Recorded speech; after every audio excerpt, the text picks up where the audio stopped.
हरे कृष्णा। आज मैं एक कृष्णा की एक कहानी सुनाने वाली हूँ आप लोगों को।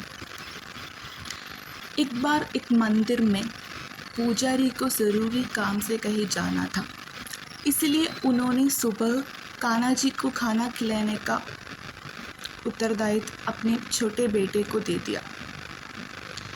और अपना बेटा जो अभी सिर्फ 7 साल का है, उनसे ये कहा कि आप जाइए और कान्हा जी को भोग लगाइए, और हाँ, ये ज़रूर मेक श्योर करना कि वो खाना खाए। तो बच्चे को लगा कि ये तो बहुत अच्छी बात है, मुझे तो कान्हा जी को खाना खिलाने का मौका मिल रहा है। और वो गए और भोजन रख दिए उनके सामने। लेकिन थोड़ी देर वेट किया और फिर देखा कि खाने में तो अभी भी वहाँ पे खाना बचा हुआ है, कुछ भी नहीं खाया कान्हा जी ने। तब उस बच्चे को बहुत बुरा लगा कि खाना क्यों नहीं खा रहे, मैंने अच्छे से नहीं दिया इसलिए नहीं खा रहे, या फिर कुछ और बात है। तो वो डर गई कहीं उसके पिताजी आकर उसको डांट ना दे, क्योंकि कान्हा जी ने खाना नहीं खाया। तो बाद में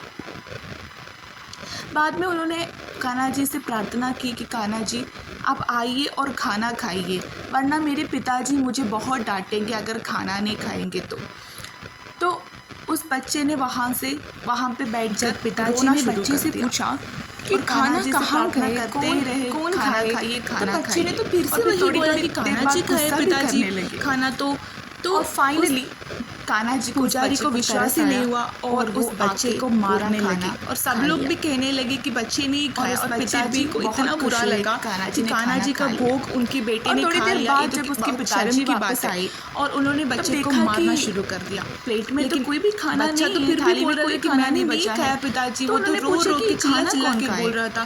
फिर भी उनके पिताजी ने उनको सारे खाना बंद नहीं किया, कान्हा जी ने खा लिया। अचानक से तब ये बात सुनकर अंदर से एक आवाज़ आई, कान्हा जी खा गए। ये कह रहे थे कि उनको विश्वास ही नहीं हुआ मेरे भक्त को। और फिर जब खाना तो मैंने ही खाया मंदिर में, तो ये सुनकर ये बोलने लगे कि तो बच्चे ने ही खा लिया होगा। कान्हा जी को पता चला कि खुद स्वयं, तो सब लोग साक्षात दोषी ठहराने लगे, उसे ही बुरा भला कहने लगे भक्तों के लिए।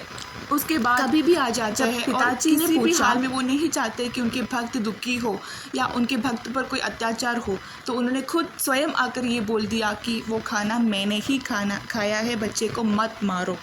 ये सुनकर सब लोगों की आंखों से आंसू आने लगे और सब लोगों ने उस बच्चे को बहुत प्रशंसित किया और उस बच्चे को गले लगाकर चूमना शुरू कर दिया। और सौभाग्यशाली बोला उस बच्चे को जिसके सामने कान्हा जी खुद प्रकट हुए, जिसके लिए कान्हा जी खुद आकर बोला है कि खाना मैंने खाया है। और ये बात सुनकर सब लोग इतनी चौंक गए और उस बच्चे के भक्ति के सामने सब लोग चूक गए। और कान्हा जी के भी जो अपने भक्तों के लिए खुद आता है, अपने भक्तों के हाथ से खाना खाया है, तो ये स्मरण करते हुए भी उन्होंने ये बोला कि कृष्णा हमेशा अपने भक्तों के लिए आते हैं, बस हमें विश्वास होना चाहिए और निस्वार्थ भक्ति होना चाहिए। राधे राधे।